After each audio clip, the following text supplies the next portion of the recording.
Hello everyone. तो आज का हमारा टॉपिक है संज्ञा और नाउन। नाउन को ही हिंदी में संज्ञा बोलते हैं। बहुत सारे लोगों को हिंदी की संज्ञा में कन्फ्यूजन होती है, बहुत सारे लोगों को इंग्लिश के नाउन में कन्फ्यूजन होती है। तो इन्हीं सभी कन्फ्यूजन को क्लियर करने के लिए बड़े सरल शब्दों में आपको समझाने की कोशिश करेंगे। आई होप आपको अच्छे से समझ में आएगा। तो शुरू करते हैं। किसी भी सजीव व्यक्ति, सजीव बोलते हैं जिसमें जीवन होता है, पशु पक्षी मनुष्य, चाहे वो स्त्री हो, पुरुष हो, वृद्ध हो, ये बच्चे हों, जिसमें जीवन होता है, जो सांसों के द्वारा चलता है, जो धड़कनों के द्वारा चलता है, उसको हम सजीव बोलते हैं। तो किसी भी सजीव व्यक्ति अथवा निर्जीव वस्तु, निर्जीव उसी के विपरीत होता है जिसमें जीवन नहीं होता। जो वस्तुएं होती हैं उनमें जीवन नहीं होता है, और जिसमें जीवन नहीं होता है उसको हम निर्जीव बोलते हैं। तो किसी भी सजीव व्यक्ति अथवा निर्जीव वस्तु के नाम को ही, उन्हीं सब चीजों को हम संज्ञा कह देते हैं, अर्थात नाउन कह देते हैं। ठीक है।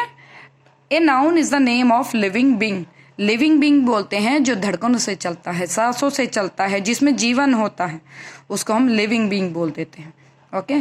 और लाइफलेस थिंग्स, लाइफलेस थिंग बोलते हैं। लाइफ बोलते हैं जीवन को, लेस बोलते हैं रहित को, और थिंग बोलते हैं चीजों को। तो जो चीजें जीवन रहित होती हैं, जीवन रहित चीजों को हम लाइफलेस थिंग बोलते हैं इन इंग्लिश। ओके। तो इसका एग्जाम्पल भी आपको देते हैं। नाउन के बहुत सारे एग्जाम्पल्स हमारे पास होंगे। पूजा और राहुल दोनों लिविंग बीइंग हैं, सजीव हैं, तो इनको हम नाउन बोलेंगे। हॉर्स, कैट, डॉग, काउ, इनमें भी जीवन होता है, ये लिविंग बीइंग है और ये भी नाउन है। हैट, मैट, टेबल, बुक, ये लाइफलेस थिंग्स हैं, जीवन रहित चीजें हैं, तो इनको भी हम नाउन बोलते हैं। जीवन रहित चीजों को भी हम नाउन बोलेंगे। दिल्ली, आगरा, ये स्थान के नाम हैं, ये भी नाउन होते हैं। आप इसका स्क्रीनशॉट ले सकते हैं। अब जरूरी नहीं कि हर सेंटेंस में एक ही नाउन हो, सेंटेंस में दो नाउन भी हो सकते हैं या दो से ज्यादा भी हो सकते हैं।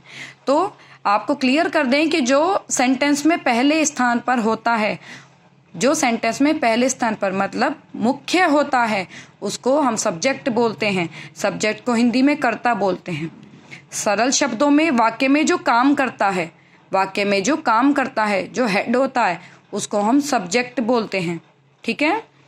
आगे, लेकिन जो नाउन अंग्रेजी वाक्य में तीसरे स्थान पर आए, जो नाउन अंग्रेजी वाक्य में तीसरे स्थान पर आए, उसे ऑब्जेक्ट, कर्म कहते हैं।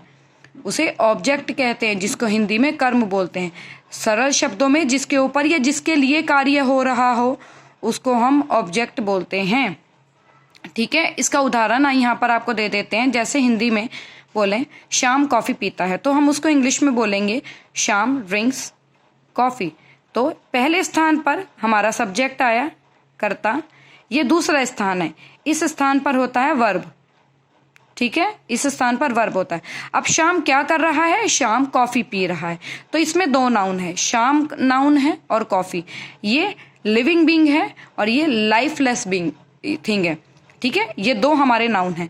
तो ये पहले स्थान पर जो नाउन है ये हुआ सब्जेक्ट, और ये तीसरे स्थान पर जो नाउन है वो हुआ ऑब्जेक्ट। ओके। अब आपको बता दें, संज्ञा के भेद बता देते हैं, काइंड्स ऑफ नाउन।